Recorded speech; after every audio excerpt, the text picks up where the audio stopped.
At 4:45 in the morning on July 7, 1944, the world turned to shadow.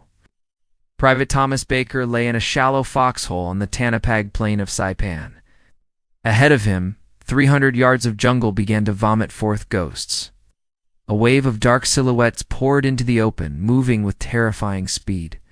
Baker was 28 years old, a son of Troy, New York, far from home. He had spent 3 weeks in the meat grinder of this volcanic island's combat. Now he was staring at the mouth of the largest suicide charge of the Pacific War, between 3 and 5,000 Japanese soldiers were running directly at him. The 105th Infantry Regiment was already a collection of the walking wounded.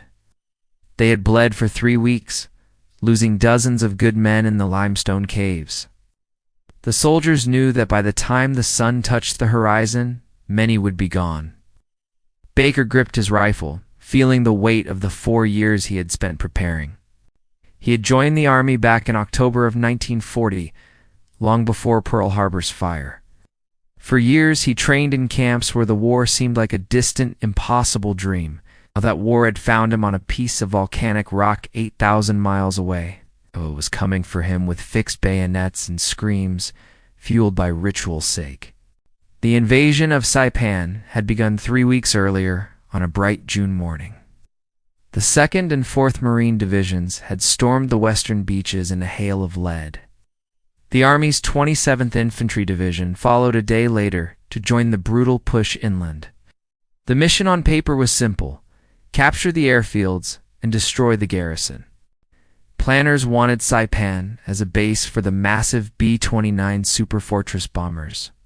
From these runways, the American military could finally strike at the heart of Japan. But the reality on the ground was a nightmare of tunnels, bunkers, and hidden guns. 30,000 Japanese troops were dug into the earth, sworn to fight to the death. By early July, the American forces had pushed the enemy into the island's northern tip. The Japanese garrison was trapped, their backs pressed against the churning Pacific Sea. Supplies were exhausted, food was gone, and their communications had been severed. They were alone, abandoned by a navy that had been shattered weeks prior at sea. On the evening of July 6th, Lieutenant General Saito gathered his remaining men. 4,000 soldiers stood before him, many wounded and clutching bamboo spears. Saito gave the final order for Jokusaya, total suicide attack against the lines.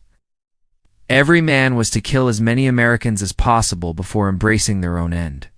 That night, General Saito ate his final meal and committed ritual suicide in a cave. Vice Admiral Nagumo, who led the Pearl Harbor raid, put a bullet in his own head. The highest-ranking officers were dead before the first man stepped into the dark. Their soldiers would follow them into the afterlife before the break of dawn. The American soldiers on the front lines could feel the tension in the thick air. They heard the clinking of glass bottles and the rising murmur of voices in the trees. The veterans knew the pattern of the banzai. The drinking came first, then the noise. The Japanese were working themselves into a frenzy for the final bloody charge. Private Baker was positioned with Company A of the 105th Infantry Regiment. His commander was Lieutenant Colonel William O'Brien, fellow New Yorker from Troy. The 105th was a National Guard unit filled with men who had grown up on the same streets. They had trained together and fought together, and now they would face hell together. The regiment held a thin line on the coastal plain near the ruins of Tanapag village. O'Brien's battalion was dug in about 250 yards from the beach. To their right, Major McCarthy's battalion tried to maintain a solid defensive front. 1,000 Americans stood against a force 5 times their size in the darkness. Unknown to the men in the foxholes, the enemy had found a weakness in the line. Japanese patrols had located a 500-yard gap between the two battalions. The suicide charge would hit that specific weak point with everything they had left. Baker adjusted his helmet, his heart hammering against his ribs like a trapped bird. Baker had already proven his courage in the bloody weeks leading up to this night. On June 19th, when his company was pinned by a machine gun, he had acted alone. He grabbed a bazooka and ran 100 yards through a storm of direct enemy fire. With one perfectly placed shot, he silenced the gun and saved his entire company. Days later, he had stumbled upon 2 fortified positions filled with enemy troops. Alone, he attacked the bunkers and killed 12 soldiers, including 2 officers. Later that same day, he discovered 6 more infiltrators hiding behind American lines. He dispatched them all, earning a reputation as a man who simply would not quit. The night of July 6th slowly bled into the early morning hours of July 7th. The clinking of sake bottles stopped. The voices in the jungle went silent. The Tanapag plain fell into a heavy, suffocating quiet that felt like a funeral shroud. Then the silence was shattered by a chorus of thousands screaming one word, "Banzai." The darkness ahead of Baker's foxhole erupted with thousands of muzzle flashes. Shadows became running men, a human tide surging forward through the gray mist. The largest suicide charge of the Pacific War was heading straight for his position. Baker had no idea that in a few hours he would be asking for a pistol with 8 bullets. The first wave hit the American line like a dam bursting under the weight of a flood. Japanese soldiers poured through the gap in the battalions and kept on running. They did not stop to aim or seek cover. They simply ran forward to kill or be killed. Major McCarthy described it later as a cattle stampede that leaped over the foxholes. Within 30 minutes, the organized American defense began to fall apart. The Japanese were inside the lines, behind the foxholes, and everywhere at once. Coherent squads vanished, replaced by dozens of isolated, desperate survival fights. It was hand-to-hand combat in the dirt, using bayonets, rifle butts, and bare hands. Baker opened fire with his M1 Garand as the first attackers reached his hole. The rifle barked 8 times, the clip ejected with a metallic ping, and he reloaded. Japanese soldiers fell 5 yards from his position, their bodies piling in the mud. The muzzle flashes illuminated faces twisted with alcohol and a longing for death. The noise was a physical force, thousands of voices screaming, rifles cracking, machine guns hammered rhythmically while grenades bloomed like fire flowers in the dark, and cried out in English and Japanese as the plain became a literal slaughterhouse. Lieutenant Colonel O'Brien moved along the line, refusing to take cover from the lead. O'Brien carried a pistol in each hand, firing at any shadow that drew too close. His presence kept the men in their holes when every instinct told them to run. When the soldiers saw their commander standing upright, they found the strength to stay. But behind the infantry, the situation was becoming even more desperate for the Marines. The 10th Marine Artillery Regiment had their howitzers set up in the rear area. When the Japanese broke through the 105th, they charged toward the big guns. The Marine gunners did something unheard of. They lowered their barrels to 0. They fired high-explosive shells at targets only 100 yards away from the muzzles. Each blast tore massive holes in the Japanese ranks, but the waves never stopped. The attackers climbed over mountains of their own dead to reach the American guns. The Marines fired until their barrels overheated and the enemy was at the breach. They finally disabled their own cannons and retreated into the darkness to survive. By 6 o'clock, 90 minutes into the attack, the 105th was split into fragments. Some men were pushed toward the surf, while others were completely surrounded. Small pockets of soldiers fought alone, burning through ammunition they couldn't replace. Baker was still in the fight, but his primary weapon was about to fail him. At some point in the chaos, Baker's M1 Garand jammed from sand and carbon. He didn't waste time trying to fix it. He grabbed another rifle from a fallen man. The Japanese expected the Americans to break and run into the sea like cowards. Instead, they found men who fought back with a ferocity that matched their own. By 7 o'clock, the Japanese had pushed 1,000 yards past the original line. They had overrun the artillery and scattered 2 full battalions of infantry. But the cost to the Emperor's army was staggering, and the momentum was fading. Scattered American units began to find each other and form new, jagged lines. Officers who had lost their companies took command of whoever was still standing. The chaos of the morning was slowly hardening into organized, grim resistance. Baker was wounded during these hours, though the exact moment was never recorded. A grenade or shrapnel had torn into his body and he was losing blood fast. Every movement caused a flare of agony, but Baker refused to leave his post. A medic likely told him to fall back to the beach where the aid stations were set. He shook his head, knowing his friends were still dying in the tall grass. He was not the kind of man to leave a fight while his finger could still pull a trigger. He kept firing at distances so close he could see the light leave his enemy's eyes. 3 yards, 5 yards close enough to smell the stale sake on their breath. Second rifle eventually broke, the wooden stock shattering in hand-to-hand combat. He had used it as a club when the bullets ran out, swinging with everything he had.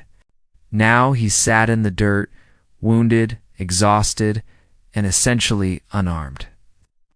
He was surrounded by the bodies of the men he had killed and the friends he couldn't save. The morning sun began to rise over Saipan, revealing the true scale of the carnage. It was then that Thomas Baker made the decision that would earn him the Medal of Honor. A fellow soldier found him in the wreckage and tried to carry him to safety. Baker was too badly hurt to walk, his legs refusing to support his heavy weight. The soldier hoisted him up and began the slow trek toward the rear aid stations. They made it only 50 yards before the sound of a rifle shot changed everything. The soldier who was carrying Baker collapsed with a bullet wound of his own. 2 wounded Americans lay exposed in the open, targets for any hidden sniper. Baker looked at the man who had risked his life to carry him and made a choice. He told the soldier to leave him there and save himself before the Japanese arrived. Baker knew that carrying a wounded man in this crossfire was a death sentence. He had seen enough brave men die trying to be heroes for those who were already lost. The soldier refused at first, because you don't leave a man from Troy behind. But Baker was insistent, his voice firm despite the pain racking his broken body. "Get back to the lines," he urged. "Don't let both of us die for nothing." Another American soldier came across them and offered his help to the pair. Baker refused again, adamant that no more blood would be shed on his account. He made one final request that would echo through the history of the 1/5. He asked to be propped up against a small tree, sitting upright to face the enemy. He wanted to see the men who were coming for him. He would not die staring at the dirt. Then he asked for a pistol from one of the men who was about to retreat. Soldier handed him an M1911 service pistol, the heavy steel cold in Baker's hand. He checked the weapon. 7 rounds in the magazine and 1 in the chamber. 8 bullets total 8 chances to protect his retreat and take the enemy with him. The soldiers who left him there would never forget the sight of him against that tree. Thomas Baker sat calm and steady, staring into the jungle with the pistol raised. He did not cry out or rage against the unfairness of dying so far from Troy. He simply sat there in the rising heat, ready to fight until his heart stopped beating. The last time he was seen alive, he was a solitary figure of defiance against a tree. The battle continued to roar around him, but Baker was in a world of his own. What happened next in the tall grass was witnessed by no American eyes. The retreating soldiers had to focus on their own survival as the waves continued. The Japanese advance was finally halted near mid-morning by a desperate defense. By noon, the largest banzai charge of the war had finally spent its bloody force. The Japanese had advanced 1,000 yards, but they had failed to break the island. They paid for their frantic courage with the lives of nearly their entire force. When the Americans moved back through the plain, the body count was staggering. Piles of dead lay in the foxholes and across the fields in horrific numbers.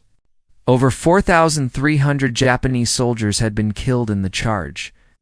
The American losses were equally devastating, leaving the 105th a ghost of a unit. 406 men were dead, and over 500 more were wounded.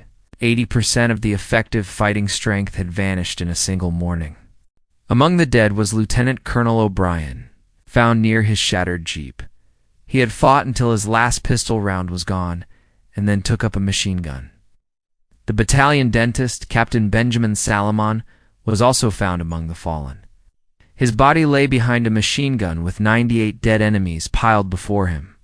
3 men from the same regiment had performed acts of impossible bravery that day.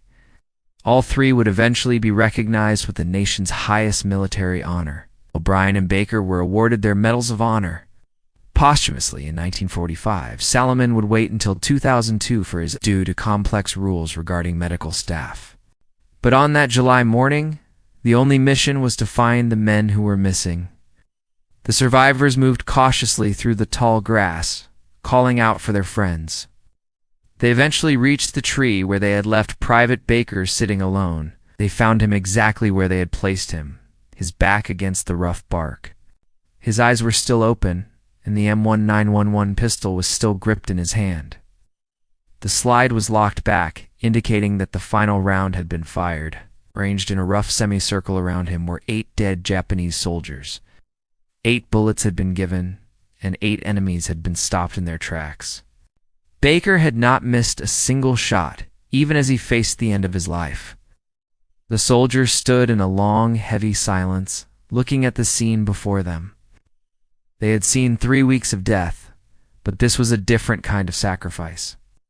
Baker had accepted his fate to save his comrades and fought until his last breath. He had refused evacuation because he didn't want to endanger the men who stayed.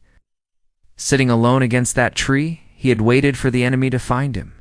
He didn't fire wildly into the dark. He waited for each target to be a certainty. 1 bullet at a time, he had methodically defended his ground until the very end. The 8th shot must have been the hardest, knowing it was his very last defense. It meant he was now helpless, a wounded man with an empty gun in the jungle. Whether he died from his wounds or a later attacker, the record does not say. But Thomas Baker had faced the transition from life to death on his own terms. Word of the man with the 8 bullets spread through the regiment within hours. The survivors needed that story to make sense of the carnage they had endured. It was proof that courage still existed even in the middle of a senseless slaughter. Baker became a symbol for the 105th, a light in the darkest chapter of their history. The Battle of Saipan officially ended 2 days later, on the 9th of July. American forces declared the island secure, though the cost was bitter and high. Of the 30,000 defenders, 29,000 had been killed in action. Only 1,000 prisoners were taken, mostly laborers forced into the fight. The American cost was 3,000 killed and over 10,000 wounded. The 27th Infantry Division had been chewed up by the intensity of the defense. But securing the island did not stop the tragedy from unfolding on the cliffs. Japanese civilians, terrified by propaganda, began to commit mass suicide. Mothers threw their children into the sea before leaping from the jagged rocks. The American soldiers watched helplessly as hundreds chose death over surrender. The locations were named Suicide Cliff and Bonsai Cliff, where memorials stand today. Saipan had become a place where over 46,000 people died in a month. Strategically, Saipan was the victory the American military desperately needed. The airfields were soon expanded to host the massive B-29 superfortresses. The loss of the island forced the resignation of Japanese Prime Minister Tojo. The inner, defensive ring of the empire had been breached beyond any repair. For the men of the 1/5, the victory was deeply and painfully personal. It was the place where they had left their youth and their friends in the dirt. It was the place where Thomas Baker showed them the ultimate meaning of loyalty. The Army moved quickly to document the extraordinary events of July 7th. Witness statements were gathered and reports were typed on rhythmic keys. Baker's company commander began the process for the Medal of Honor recommendation. The medal is the highest military decoration, and the standards are incredibly high. The act must be above and beyond the call of duty and involve the risk of life. The process was rigorous, moving through battalions, divisions, and high commands. In the middle of a global war, paperwork could often be lost or delayed for years. But the evidence for Thomas Baker was so overwhelming that it moved with speed. Soldiers told of the bazooka charge and the bunkers in the final tree. While the medals were processed, the 105th Infantry tried to heal its wounds. The regiment was pulled off the front lines to reorganize and receive new men. Fresh replacements arrived to find veterans with hollow eyes and grim stories. The story of Baker was passed to every new soldier who joined the unit's ranks. He became the identity of the regiment, a standard for the men to follow. The 27th Division spent the rest of 1944 training for the next inevitable battle. The advance across the Pacific was accelerating, moving closer to the home islands. The next stop was Okinawa, a battle that would be even more brutal than Saipan. Back in Troy, the Baker family received the telegram they had always feared. Thomas was gone, killed in action on a volcanic island they had never heard of. Soon, letters from his officers arrived, telling of his incredible heroism. The city of Troy realized it had lost 2 sons to the same morning of fire. Troy was a small industrial city of 70,000 people in upstate New York. The odds of 2 Medal of Honor winners from the same town in one day were tiny, yet O'Brien and Baker had grown up there, served together, and died together. The city mourned them as symbols of the heavy price of their nation's freedom. By early 1945, the recommendations reached the final stage of the High Command. The war in Europe was ending, but the Pacific was a landscape of fire and blood. In Washington, the decision was made to honor the heroes of the Tannapag Plain. The announcement was scheduled for May, a month of transitions for the world. On May 8, 1945, Germany surrendered, and the bells of victory rang out loud. While millions celebrated in the streets of London and New York, the Pacific burned. The Battle of Okinawa was in its most desperate phase of cave-to-cave fighting. The day after V-Day, the War Department released the news about the 105th. Baker and O'Brien were officially awarded the Medal of Honor for their actions. Baker had been posthumously promoted to sergeant as a final mark of respect. The citation detailed his entire journey from the bazooka to the pistol bullets, spoke of his calm determination to face the enemy alone to save his friends. The ceremony for O'Brien was held at Rensselaer Polytechnic Institute in Troy. His widow and young son accepted the medal as the city stood in somber tribute. Baker's family received his medal in a separate, quiet ceremony of their own. The boy who enlisted in 1940 had finally come home as an immortal hero. The war in the Pacific would only last 3 more months after that ceremony. B-29 bombers took off from Tinian, just 3 miles south of where Baker died. The airfields he fought for launched the planes that carried the atomic bombs. The strategic logic of Saipan was fulfilled in the mushroom clouds over Japan. There was a direct line between the blood on the plane and the end of the war. The men who died in the Banzai Charge had made the final victory possible. Baker didn't know about atomic bombs or global strategy when he sat by that tree. He only knew that his friends were retreating and he had 8 bullets left to fire. Thomas Baker was eventually laid to rest in the Saratoga National Cemetery. The hills of upstate New York were a long way from the humidity of the jungle. He was finally back in the soil of the state that had raised him and sent him to war. His headstone is a simple piece of white marble, just like all the others there. It bears the small inscription of the Medal of Honor, a quiet mark of greatness. Most visitors walk past it, seeing only another name in a sea of white stone. But those who know the history stop and offer a moment of silent thanks. They see the man who asked for 8 bullets and changed the world with them. The 27th Infantry Division fought through the hell of Okinawa until the very end. Many who survived the Banzai attack on Saipan did not live to see the peace. The division was preparing to invade Japan when the emperor finally surrendered. After the war, the citizen soldiers returned home to build their quiet, normal lives. That generation rarely spoke of the things they had seen in the Pacific caves. They did their duty, folded their uniforms, and looked toward a brighter future. But the story of Thomas Baker refused to fade into the fog of the passing years.